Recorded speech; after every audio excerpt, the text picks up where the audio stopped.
Good evening and welcome to Aleena Story Nights. Tonight's episode is a collection of stories about kindness and cruelty to animals. The first story is one of kindness. A man was returning home one night and he found that the police were checking the cars on the way. So instead of letting the police check his car, he fled. Naturally, this made the police very suspicious that he probably has something illegal in the car. They chased after him, and within minutes they had stopped him. They took him out of the car, and when they looked into the car, it was filled with cat food. It was all full of cans of cat food. The police thought, can't be just cat food, there's probably something in the cans. So they opened the cans and again it was cat food. They checked for the car papers. It wasn't there. They arrested the man and took him to the police station. An officer came who was given this case to investigate. So the guy said that he was a very poor man and he had many cats, and he had borrowed this car from a friend of his to bring cat food. And the reason he didn't have the car papers was actually his friend's fault. The friend came later. The friend was called and he bought the car papers so that the police can be sure that the car wasn't stolen. But he had still broken the law, and this man, he was worried that by the time the legal procedures are over, it would be maybe a few days before he could go home. In these days, how would his cat stay without food and water? So he kept pleading with the police officer, I don't mind if you arrest me, but please let me go home and release my cats so that they can at least fend for themselves, because no one will feed them in a closed home.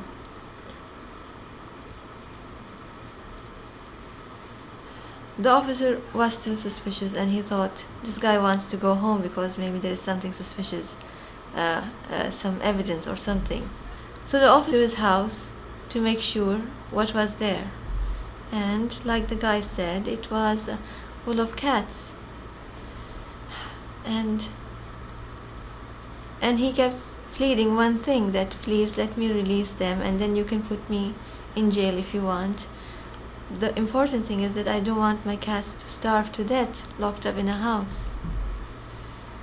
And the police officer, after seeing that the man was telling the truth, he became very astonished that though he had arrested this man, he didn't think even once about himself. He just kept going on that his cats shouldn't starve to death.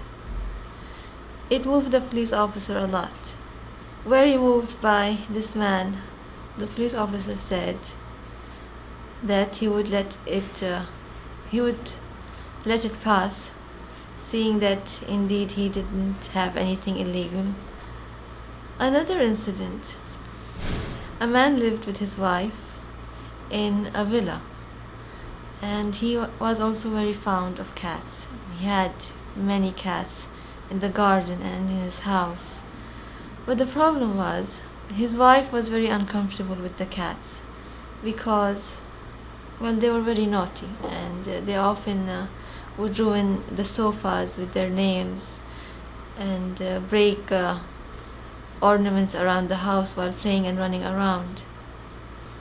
So she used to regularly complain to her husband from the cats that it was becoming hard for her to live with them because they were very mischievous.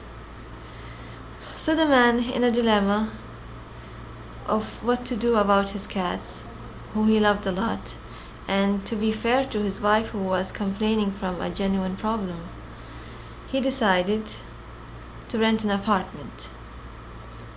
He got an apartment, and then I think you can guess what he did, right? He moved the cats into the apartment? No.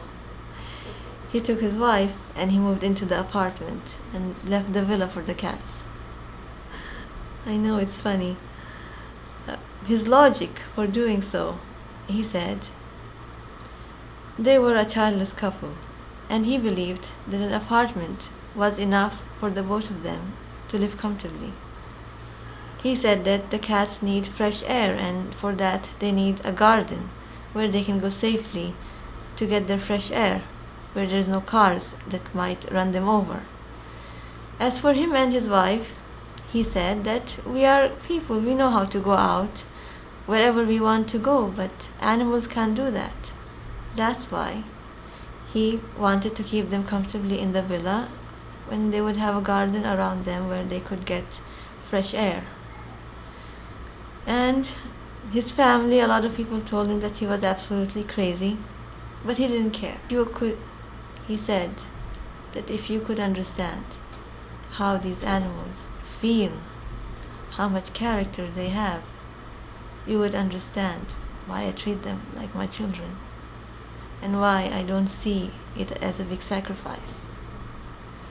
And so he lived in the apartment very happily, in fact, with his wife, and the cats he kept in the villa with many servants, of course, to take care of them. In a third incident, a woman one day started hearing a cat meowing somewhere, and she lived on the 5th floor, and she thought, on the 5th floor, where would the cat suddenly start meowing? And it was very close. It was as though right outside her bathroom window. She went to the bathroom and she thought, there's probably a cat locked in the apartment below her. So she went there. She tried first the one below her. The owners were not there. They had gone on a vacation. Then she thought, okay, maybe it's the apartment above me, because the cat kept crying non-stop. It was like 3-4 hours. So she tried the next apartment, the one above her, and the owners were there, and they said that they didn't have a cat. Then she thought that it's probably the apartment below me, and they have gone on a vacation and left their cat to starve in their home.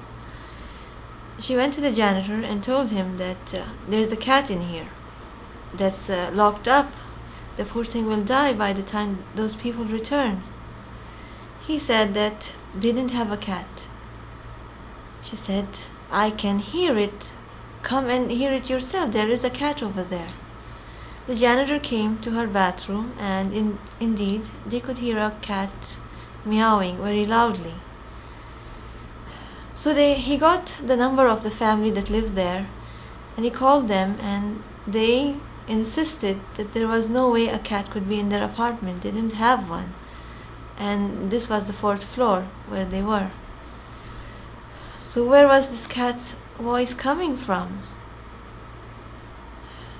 So the woman, she kept listening more, and the more she listened, the more it became clear that it was coming from her bathroom wall. Cat in the wall on the 5th floor? She listened, and it became clear that there was a cat in the wall. Behind that wall, there was a cavity for the pipes of the building.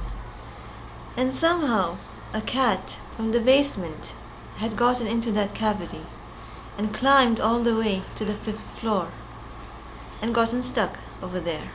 She called the janitor and told him that that wall had to be broken immediately. He said, we need permission from the building owner, we can't just break the wall. She said, I'm not going to wait. By the time the permission comes, this animal will suffocate and die inside. She didn't wait. She had no experience with breaking walls. The janitor refused. He said, I'll get into trouble, I can't just break the wall. She said, okay, I'll do it myself. And she went and bought tools and started breaking that wall herself, though she had no experience. And it went outside, and climbed and got into the elevator shaft of the 5th floor. It jumped on the elevator and then down. The vet said it was very lucky to have survived. These are stories of kindness. I've got some sad tales as well.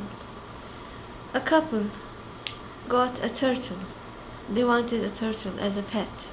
A few days later, they planned a trip and went off on their trip, leaving this turtle in their home with no one to feed it and take care of it. It was a 3-week trip. During this time, they completely forgot that they had an animal in their home, that they had bought and were responsible for it. 3 weeks later, when they returned, the poor thing had died of hunger and thirst. And then, when they saw it, they remembered that they had bought a pet. In another incident, a woman had gone to the veterinarian, and while at the vet, a man came and she overheard him say to the vet that he had bought a cheetah, but he was frightened of the animal and he wanted to have its teeth and nails removed and its hind legs broken